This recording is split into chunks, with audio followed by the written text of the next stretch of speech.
Assalamualaikum warahmatullahi wabarakatuh.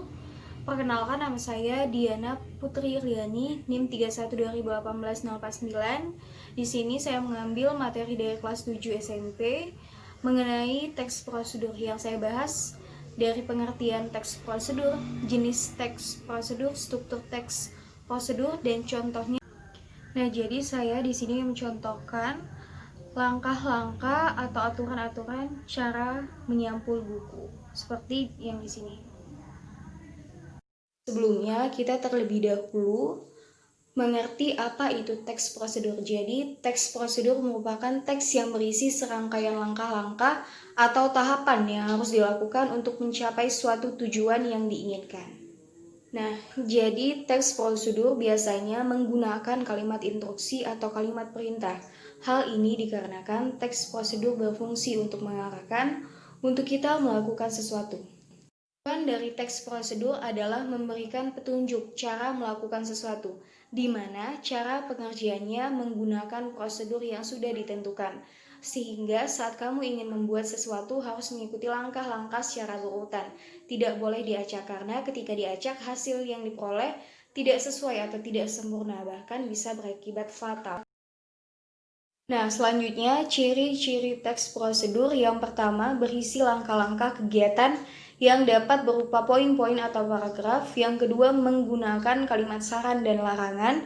Yang ketiga, disusun secara sistematis dan dijelaskan secara detail. Yang keempat, berisi informasi yang bersifat objektif. Dan yang kelima, terdapat bilangan urutan atau angka yang menunjukkan urutan atau langkah-langkah. Teks prosedur dapat diklasifikasi menjadi 3 macam. Yang pertama, teks prosedur yang memuat cara penggunaan benda, alat, atau sejenisnya. Yang kedua, teks prosedur yang memuat cara melakukan aktivitas atau kegiatan. Dan yang ketiga, teks prosedur yang memuat sifat-sifat tertentu atau suatu kebiasaan. Struktur teks prosedur. Yang pertama, bagian tujuan. Berisi tujuan dibuatnya teks prosedur tersebut atau hasil akhir yang akan diperoleh. Biasanya berupa judul, contohnya cara mengurus kartu pelajar. Yang kedua, bagian material. Berisi informasi tentang alat atau bahan yang dibutuhkan, tetapi tidak semua teks prosedur mempunyai bagian ini. Biasanya bagian material ada di resep masakan. Dan yang ketiga, bagian langkah-langkah. Berisi cara-cara yang ditempuh untuk mencapai tujuan.